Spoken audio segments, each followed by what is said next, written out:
สวัสดีเอาคือแปลนแทนมื้อนี่เปียกหมดคนฮะไปตากคุณเปียกหมดมันเปียกบ่ไปเซาไปซัก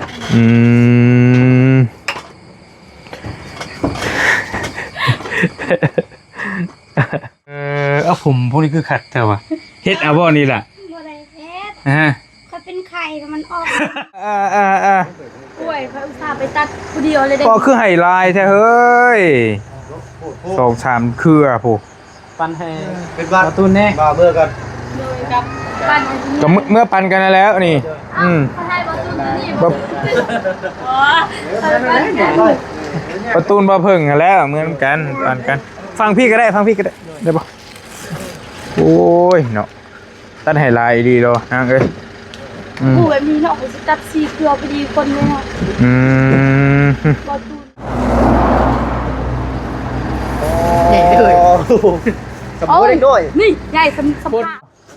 เอาไว้เติมเน็ตเอาไว้เติมเน็ตเอาฮับน้ำระเบ้านี่เอาไว้เติมเน็ตระเบ้าเงินบริหลายเงินน้อยเดียวนึงเอาไว้เติมเน็ตเอาเลยโอเคทำมาเขาขายกล้วยบ่ขายกล้วยเจ้าขายได้เป็นแชน2แชนผู้ระเบ้าให้น้อยเดียว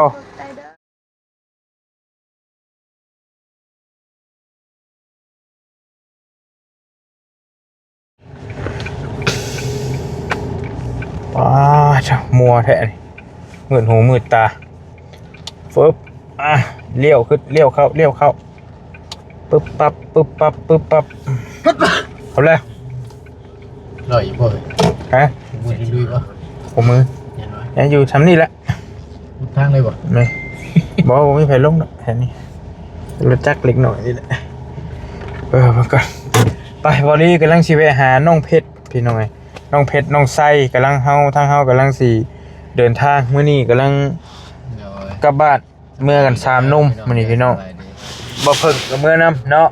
ใครเนี่ยมีหมูเนี่ยพี่น้องแต่เก่าเมื่อผู้เดียวว่ะลีเมื่อป้าลุงก่อนพี่น้องไงว่านี่อยู่ได้เนาะป้าผู้เดียวเนาะทางเจ้าของบ่สบายไปได้ป้าแล้วนั่นน่ะยังว่าป้าบ่ทิ่มอยู่อันนั้นแล้วป้าทิ่มเอ้าไผนั่นตุยไปแล้วนี่บัดนี้ใช่หากอาบน้ำเบิ่งชงใช่เพิ่นไปพี่น้องลงไปเยี่ยมน้องเพชรน้องอันนี้ก่อนเอาผู้มาคืนเพิ่นซื้อหอยเพิ่นมาคืนนี่พี่น้องนี่เนาะ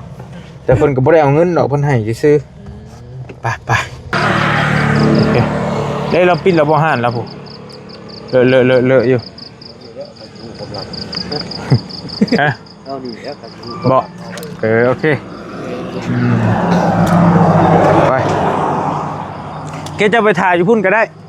เดี๋ยวค่อยเอานี่ก่อนเดี๋ยวทางเอาไปคืนน้องเพชรก่อนไปหาน้องหล่าเพิ่นก่อนมากับบอตูนบอพึกเดี๋ยวเพิ่นไปถ่ายอยู่ห้านน้องไส้บรีไปหาน้องๆเพิ่นข้าวนึงเพราะว่าเพิ่นส่งหาก็บ่สิมาล่ำลาเพิ่นนี่แหละตอนเร่งๆเห็นไหมอย่าปึ๊บ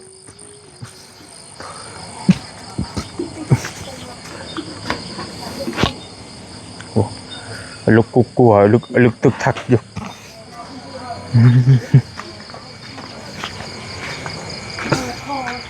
เสียว่าฝนหากระตกเศร้า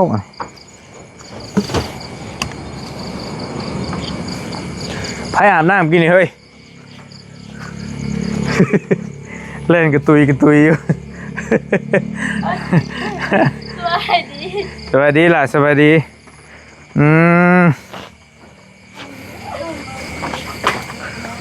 เขานี่แหละเจ้าบ่เฮ้ยเยอะ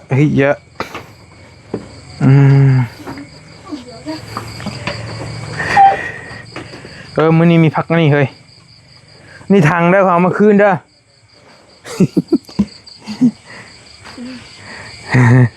ใจโอ้เมื่อยสบายดีเอาคือแปลนแทนมื้อนี้เปียกหมดคนฮะไปตากคุณเปียกหมดมันเปียกบ่เอาเลยโอเคลูกละนอนอยู่ยาแล้วไปโอเค หัวทั้งนั้นนะนะเบ้า ว่าจังได๋ เมื่อตั้งขึ้นเลยบอก เมื่อเดี๋ยวนี้แหละ เขาเอากล้วยเขาตัดกล้วยมาให้อยู่เฮือนนั่นแหละ อ๋อกล้วยยังฮะ กล้วยซื่อๆเลย กล้วยซื้อตัดลายบ่ 3เครือ อุ้ยอ๋อคือตัดลายแท้ 2เครือเครือนึงเครือน้อย อืม ไอ้เบ้า ฮะ กินข้าววินี่ก่อนเนาะ คือว่าชุมเจ้ากินแล้วบ่แม่นบ่ บ่เขาทานนะเบ้า ทายอีกแล้ว เอามาโยมาซะ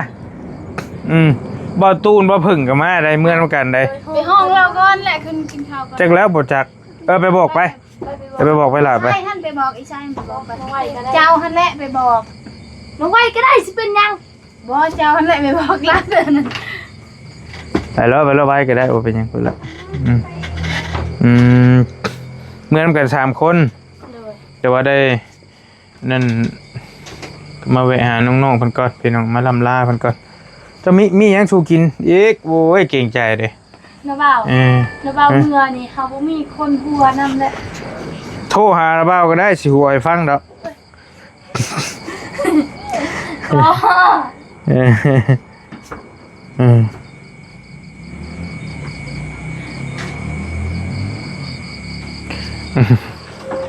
โอเคนั่งลง มีรู้ไหมมึงไป บ่มีหน่อไม้บ่ ไปเจ้าไปสั่ง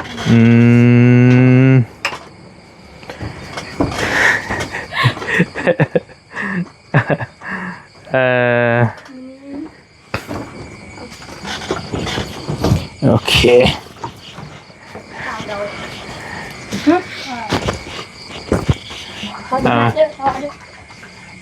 มีหยังมากินมื้อนี้ฮะน่ะ เขือไทยมะเขือซีกับแจวเขาคือเก่า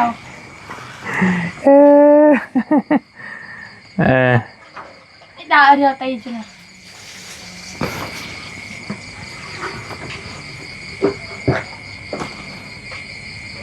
มีมะเขือมีพริกโอ้ยขอบใจหลายๆเดี๋ยวสิท่าทีมงานพี่น้องเนาะเดี๋ยวท่าเพิ่นมาจังหน่อยก่อนเพิ่นสิมาอยู่บ่สิมาอยู่ติ ดาว โอ้ย ดาวว่าเอาที่ข่าวถึงหัวนะว่าได้บ่ ได้อยู่ไส เดี๋ยวปิดกันเพิ่นบ่มาบ่ล่ะเพิ่นอิ่มเลยโอเคยับไปเราถอยไปอีกโอเคโอ้ยเนาะนานๆสิได้ ดีล่างๆของปล่อยเด้อจะเสีย คันน่ะบ่กินน้ำให้บ่นี่เครียดบ่ฮะ เขาซาถา ผู้ชายกินทาน โอ้ย คุณดูอันนั้นห่วย ฮะบ่ เจ้าผักระเบา ได้มื้อไหนเด้บ่เนี่ย จะเอาเองทำนะทำอะไรใหญ่ไปทำอะไรเนี่ยจะ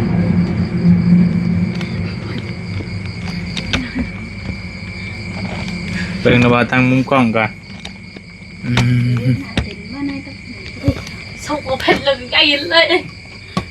ถ้าคือเยอะตา จะยับมาชิดๆกันล่ะ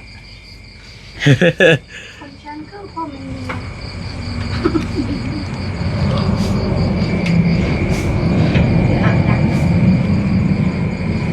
นะว่าบ่ได้ยินว่า2เม็ดว่าบ่มีเขาบ่ได้หัวเลยนะว่ามือค่ะ บ่แต่ก็ว่าภาษาลาวนี่กูว่าข่อยสิได้เข้าใจ นะว่ามือ โอ้10มื้อแล้วระบากี่ฮอดลูกสาวแล้ว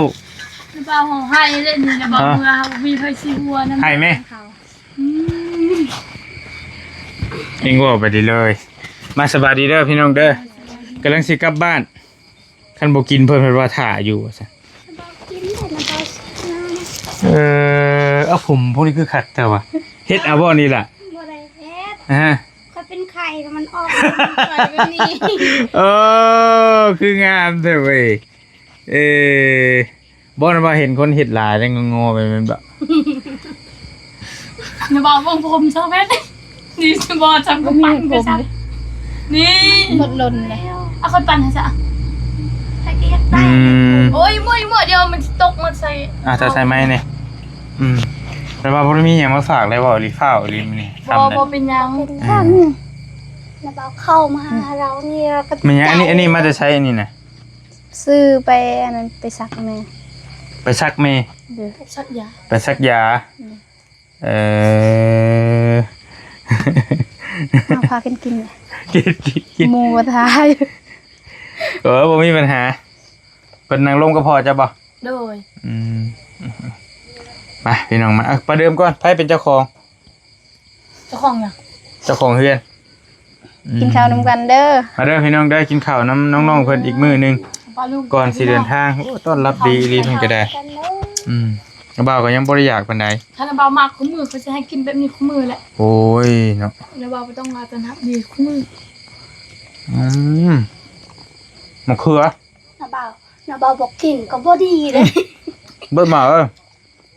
ก๋วยต้ม เบอร์มาน้ำกันเด้อ มาเบิดมา เบอร์มาอย่าเยอะ อาหารเราคุ้มบวดขอบใจออกนี่เนาะ เฮ็ดกินทา บะตายครับก็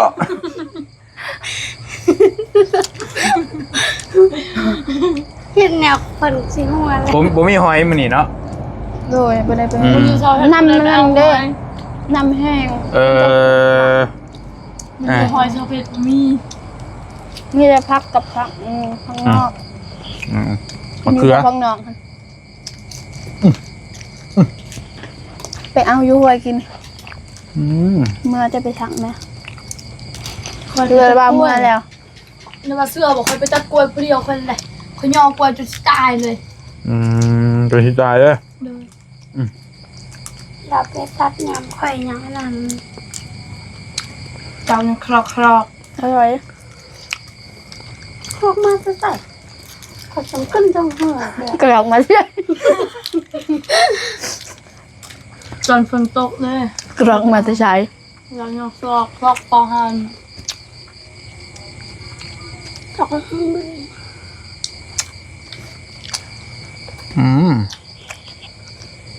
เดี๋ยวบอกว่าใครต้องการไอ้คือมาบวชอยู่เดี๋ยวเจ้าต้มให้ต้องไปเบิดกัน ย่อยให้กันเลย ใช่ตู้เย็นด้วยไม่เบิดอยู่รอบจากนั้นจากหน่วย ยังเหลือ3-4 หาหน่วยป่ะ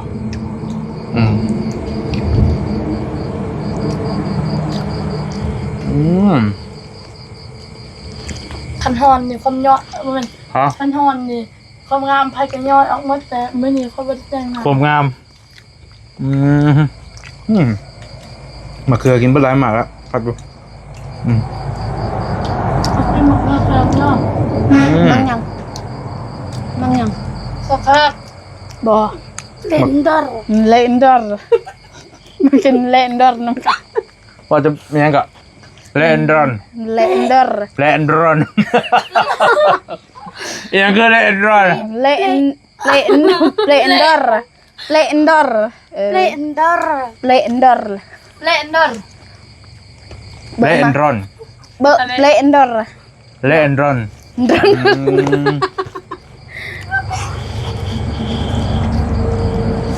ระบายขึ้นยังเหมือนกัน ขอบใจหลาย ข้าว ๆได้แล้ว เอาผักก่อน บอกยังบ่ทันมือนางกินก่อนนางจะคุยนั่งเจ้าอยู่ เอาก็เห็นอยู่ไป กินก่อนนะ บ่บ่กินก่อนเบิ่งไข่ก็ยังบ่ทันหม เมื่ ด อคืนนี่ก็เจ้ายังยาป้าค่อยแม่นบ่ขออิ่มแล้วขอบใจหลาย คืออิ่มไว้ ๆอย่าทำหน้าแบบนั้น ไข่บ่ทันหมดทำ นึกว่ากินไทยหน่วยหนึ่งก็ได้จ้ะ ใช่ บนานะเบาเฮาอุซ่า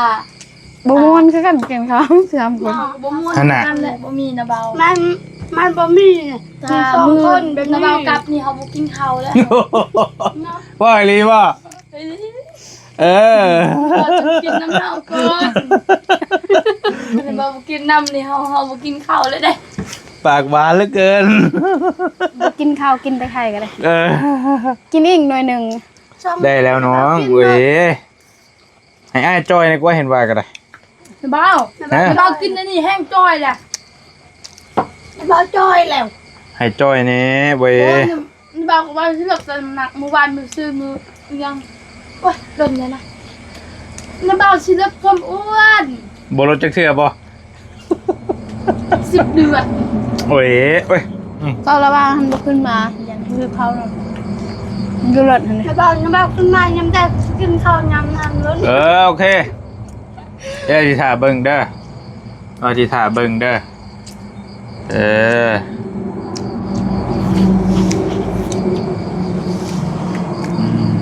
บอนี่เบาอย่าลืมลงมาไวๆเด้อ เบิ่งก่อนเพราะว่าบ่เตียงกับบ่อยู่เด้นะบ่เตียงเพิ่นขึ้นเหนือแล้วเบิ่นนะเบ่าวสิข้าม ไอ้เด็กเกตบวนเนี่ย อันไทย โดยแล้วเราจะเอาเงินให้เด้อหน่อย ก็ดีไปคุยกับแม่เจ้ากับพ่อเจ้าเพราะว่าน้าบ่าวบ่ได้ขึ้นมาก็น้าบ่าวสิพากเขาเจ้ามาก็ได้เด้ออย่าว่าเจ้าอยากใช้ก่อนหั่นน่ะ บ่เป็นยังทานเบามากกันก็ได้ บ่มันยังมันถึง เพิ่นก็ให้ เฮ้ยเจ้า ไม่ได้อีกสิมาเนี่ย ยังบ่ฮู้คือกัน เพราะว่าเขาก็ใส่ใหม่มันก็บ่ได้ปานใดเด้มันก็บ่ได้พาวปานนั้น ถ่ายคลิปจะต้องมีไมค์มันจังคุณภาพเราเนี่ย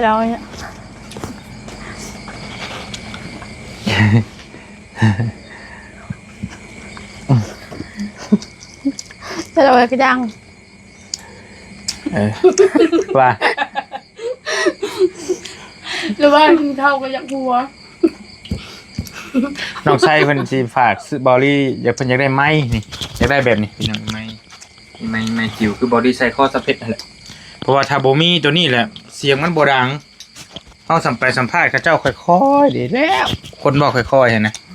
ยกงาน มันบ่ฮู้เรื่อง แค่ เจ้าก็กินแทนคอยขอใส่หัวไว้ดูขอใส่หัวไว้เบิ่งดู ของเราไปให้เราก็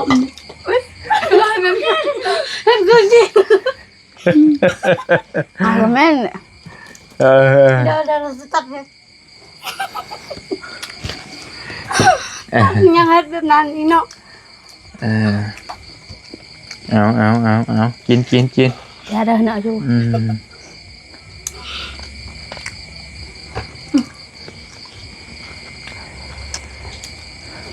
เล่นดอก แบบจงงาน จุ่มงานนี่เหรอ จงงานเป็นจุกครับ ไอ้อิ่มแหละกิน เอ๊ะไปยังไง มึงเขา เขา เมื่อเดียว เขาอันนี้มันอันนั้นมันอ่อนแบบนี้นะ มันแคบเขา เราตัวนี้เขาเพื่อนว่าเท่าตัวนี้มัน ให้กินเอาเนาะ เออเขากินอยู่เขา เขาลุง กับลุงเมก ลุงเมฆต้องให้เขาแล้วนั้นเขาว่าเท่าเอาให้มัน กินไปชดไปแซ่นกันแท้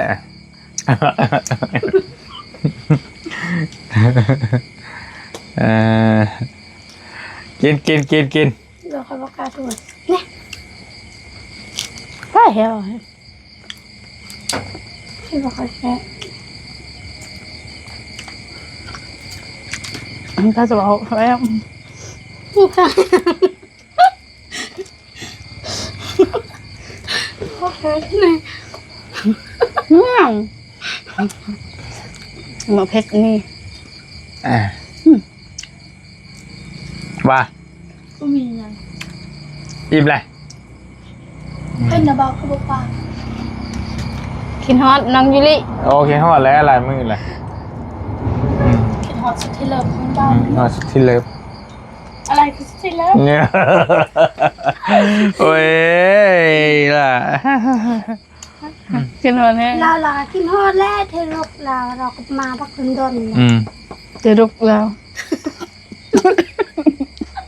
นอนนี่บ่เป็นแรง โดยนอนนี่ตลอด24 โมง จะ4 ชั่วโมงเลยนอนนี่บ่เปียกได้นี่เนาะนอนเผ็ดเนาะ ด้วย มือนั้นฝนสาดมืดเครื่องเสื้อผ้าคอยอะไรทำไมคอยมืดเลย อะไรทำไม เฮ็ดคือข้าวจุนั่นปอกขายปอกใช้มีดนั่น ไปมีแต่มือเพื่อนเจ้าบัดนี้ไปไวมาไวเด้อว่าฉันว่าซี่เด้ออย่ามันดึก บ่เอาผักก่อนเอาผัก โอ้ยมีหยังบัดนี้กินข้าว เบาคือไปไวแท้มันพอยังพันหัวเลยเด้อ ยังบ่ทันหัวมือหัวอยู่เพื่อนจ้ะปะโอ้ยนี่ก็ได้ ป้าช่วยไปดง บัตรเอาเงินให้บัตรเอาเงินให้บ่ได้เอาได้นี่เพิ่งเด้อนี่ อ้าวใช่จับมา นี่ผูกจักพักจักหญ้ามียาพัก บ่ได้หาหน่อไม้เด้ก็เอาผักนี่ โอ้จักก็โอ้ยสาวเพชรเอ้ยเกรงใจแล้วครับบ่ ใจมาแต่เช้า แต่ข่อยขออย่างหนึงเด้อก่อนจะสิเอาให้ข่อยเด้อข่อยเอาเงินให้เจ้าจะหับเงินนำข่อยนี่เด้อ บ่ โอเคเด้อ บ่ บ่เอา นี่จังข่อยก็บ่พักเจ้าใด เบาคือกระปะอยู่รถนั่นแหละ เอาจำดีเลยข่อยบ่พักเจ้าค่ะจ้ะจะบ่ให้ข่อยก็ยะ ค่อยสิเอาไว้อยู่รถ บ่เอาค่อยสิให้มือเลย บ่ให้แล้วสิโดดไปเรือนเลยนะ โดดเว้ยจะเบิ่งนี่ อย่าว่าในนั้นตัว โย่ข่อยเอาเงินให้มันบ่เอาข่อยก็บ่ได้ให้หลายให้เล็กๆน้อยๆซื่อ เอายังสิเดินทางบ่ไปไกล บ่มีปัญหาน้ำมันรถเบาหลายอยู่ มันแหกๆอยู่เอาไว้ใส่น้ำมันรถนะเบา กันไปเว้าแบบนั้นมันก็บ่ได้ให้กันจักเทื่อแล้วนาง บ่มื้อหน้าก็ได้นะเบา มือหน้า เบา อีก นี่บ่มีน้ำมันรถแพงๆอยู่นะเบาเอาเงินนะเบาไปใส่น้ำมันรถ แล้วว่าบ่ได้ให้หลายสิบ่ให้พอได้ให้เบิ่งหามซื้อขนมซื่อๆเด้อว่าฉันบ่ซื้อเด้อสาวเพชรเด้อ บ่เอา นี่ไปเลยอยากให้ข่อยมาแวะหาเด้อเป็นเอาให้อ่ะโอเคให้น้อยเดียวบ่ได้ให้หลายเงินน้อยเดียวนี่ บ่ นะ เป็นหยัง โน ใส่บ่เป็นใช้ที่ไว้เอาไว้ให้เรานี่เสื้อ บ่ แล้ว เป็ เป น ล่า หยังเนาะ เสื้อแล้วเปล่า โอ้ย เอาไว้นี่เด้อโอ้กิฟต์ให้นี่งามแท้นี่ใช้ยาขอร้องอย่าจับ บ่เป็นหยังนะ บออย่าจับเลยนะไม่เอานะจ๊ะจะจับโอเคได้แล้วขอบใจได้ลายฟ้าไปฮะจ้ะถ่ายรูปในเก็บรูปงามเลยสิเอายกพักขึ้นโอเคได้แล้วขอบใจน้ำใจได้ลายเด้อไปหิวไปส่งหิวเนี่ยแล้วว่าจะเอาไม้ยันเปียกให้ใช้หิวก็ได้นี่มา ปากอ่ะปะจุลงให้เลยปะเดี๋ยวก่อน เรากินข้าวอยู่ให้เรากินข้าวก่อนหิวใช้ยันหิวไปแต่ว่าเซลกล้วยหรือเปล่ามันบอกไปบ่ได้แล้วอย่าเฮ็ดจังซั่นได้เฮ็ดจังซั่นนั่งลงโอเคไปเข้าบัดนี้ไปใส่กินข้าวอยู่ดีมีแห้งเด้ออยู่ดีมีแห้งเดี๋ยวโอเคไปไว้มาไว้นี่นิดนึงยันว่าหมู่ท่าโอเคเด้อสะเพชรเด้อเดี๋ยวสิมาแวะใหม่โอเครอบหน้าสิมาแวะใหม่ มาไวๆเด้ออย่าเมื่อโดน ว่าโอเคเดี๋ยวมา เอาไปแซ่บได้นะเบาระวังกัดนะ เดี๋ยวมาแป๊บเดียวอ่ะ เดินทางปลอดภัยเด้อ ขอบใจหลายๆโอเคขอบใจหลายๆสารพัดโอ้ยเนาะจะเป็นหุ้นดีนี่ก็ได้ไปมันใหญ่จนปุยมุ้ยเดี๋ยวส่งเขามาสิละนิดหนึ่งนะ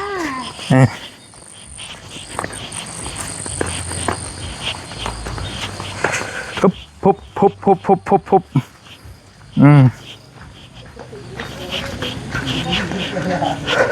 ไปขึ้นน้องไส้ต่อปัดนี้ก็ได้เอ้าคนนั้น เรานอนแล้วบ่เรานอนแล้วพอลองใช้เลยนอนแล้ว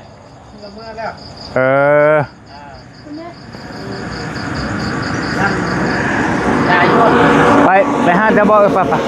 จะบ่จะไปจอดห้างพุ่นเด้อไป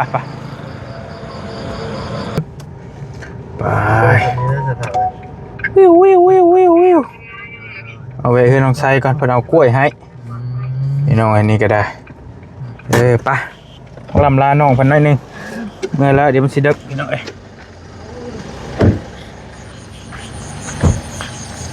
โอ้กวดคักแน่สิบ่ได้นั่งน้ำได้สิเมื่อเลยได้เอ้ยดีดึกแล้วก็มันดึก ยังบ่ดีนี่ มันอยู่ไส หลุดดิ เอ้าโอ้ย รับยังไง ข่อยมันคนมีค่าเจ้าบ่มีค่าดอกเจ้าบ่มีค่าจำข่อยดอก ลำข้าว เบาเอา คนฝากมาให้เดี๋ยวจะมีนะ มีหยังอันนี่น่ะ กึ่ง อ๋อบักเขยคือใหญ่แท้ดิ บ้านมันบ่เด้อ โอ้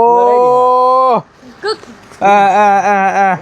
ก ล้วยเขาอุตส่าห์ไปตัดผู้เดียวเลยเด็ก ก็คือไฮไลท์แท้เฮ้ย2-3เครือผู้ ปันให้เป็นบ้านประตูแน่บ่เมื่อกัน โดยกับบ้านของที่ ก็เมื่อปันกันแล้วนี่อืม เขาให้บอลตูนนี่ บ่ อ๋อทำบ้านกัน ประตูนบ่เพิ่งกันแล้วเหมือนกันปันกัน ฟังพี่ก็ได้ได้บ่โอ้ยเนาะตัดไฮไลท์ดีโลนางเอ้ยอืม ผู้แบบนี้เนาะเขาจะตัดซีเกลือไปดีคนเลยเนาะ อืม บอลตูน ก็ได้แล้วนี่ก็ไปเมื่อปันกันได้อยู่พวกหลายนึงใจละลายเด้อ เครืออีกนี่ก็ยังไง เป็นยามใหญ่เลยสมบูรณ์ด้วย นี่ใหญ่สัมภาษณ์เคยนี่ก็มี มันว่า2ลูกถึงอิ่มเลยเนาะ อันนี้นะคนมีเครือบ่เป็นคนมีค้า คนมีเครือบ้านไอ้เย็กบ้านเนาะ คนมีเครือ คนมีเครือก็มาบ้านนี้เดี๋ยวเมื่อก่อน กลับได้บันนี้เด้อ ครับก่อน โปรมีอย่างมาฝากได้ล่ะเอ้ยเอาได้ไว้ไปไว้เติมเน็ตเอา ก็ว่ามาหลายมื้อแล้วครึ่งเดือนเลยนะเพราะว่าหลาย ระบอกให้ไว้เติมเน็ตเอา ครึ่งเดือนเลย นี่เด้อไว้นี่เด้อเอาไว้พอเอาไว้เติมเน็ตเอาไว้เติมเน็ตเอาฮับน้ำระบ้านี่เอาไว้เติมเน็ต นะบ้าว เงินบริหลายเงินน้อยเดียวนึงเอาไว้เติมเน็ตเอาเลยโอเค ซ้ำว่าเขาขายกล้วย บ่ขายกล้วยเจ้าขายได้เป็นแชน2แชนผู้ระบ้าให้น้อยเดียว ใจเด้อ โอเคขอบใจได้หลายไปเมื่อก่อนเด้อวันนี้เด้ออยู่ดีมีเฮง ขอบใจได้หลาย ไปเด้อทางคนเดินทางวันไทย ไม่เจ้าว่าไม่เจ้า เอาบ่เจ้าว่าไม่เลยบ่เอาเลยบ่พอปืนเขาสิข้ามมุกหั่นน่ะ นะบ้าวเท่าไรก่อน มันเป็นเงินบาทน่ะ3,100 บาท ประมาณ2ล้านน้อยๆคนเอาหรือว่าแบบว่า สิโอนให้เฮาก็ได้แล้วเฮาสิส่ง QR ให้ก็ได้บ่เป็นหยังเดินว่าสิส่ง QR ให้เจ้าก็ได้บ่เป็นหยังมื้ออื่นนะว่าสิไปเด้อบ่เป็นหยังได้แล้วอยู่ดีมีเฮงไปแกมันดึก เดินทางวันไทยเด้อ โอเคไปก่อนไปพี่น้องมาน้องมัน ปลอดภัยเด้อ ใจขอบใจเอากล้วยให้น้องหล่าเพิ่นก็ได้เด้อฮะเอาเงินสดบ่มาเงินสดก็มาสดก็สด ช่วงงานไปแข่งกันละ มัน1,000เท่าไรเฉยเดี๋ยวนี้100เท่าไรเอา เอาช่วงวันซีเนาะไว้เพื่อ บ่ฮอดพุ่น บ่ฮอดบ่ บ่ฮอดพุ่นเบิ่ง ไว้เพื่อสิเป็นหยัง2ล้านกับ100,000 2ล้าน1แสนบ่กระชับเอาซ้ำมาให้เลยล่ะ เอาไปเพื่อซะ บ่เพื่อบ่เป็นหยังดอกเอา นะบ้าว บ่มีปัญหาเฮาไปอยู่แล้วเฮาไปอยู่แล้วบ่มีลุบบ่มีปัญหาเด้ออยู่ดีมีเฮง เดินทางปลอดภัย โอเคอยู่ดีมีแห้งฝากไปน้องมันฝากซื้อไม้พี่น้องไม้จิ๋วไปอยู่ดีมีแห้งเดินทางก่อนจะมันดึกแบบไปแล้วบ๊ายบายพี่น้อง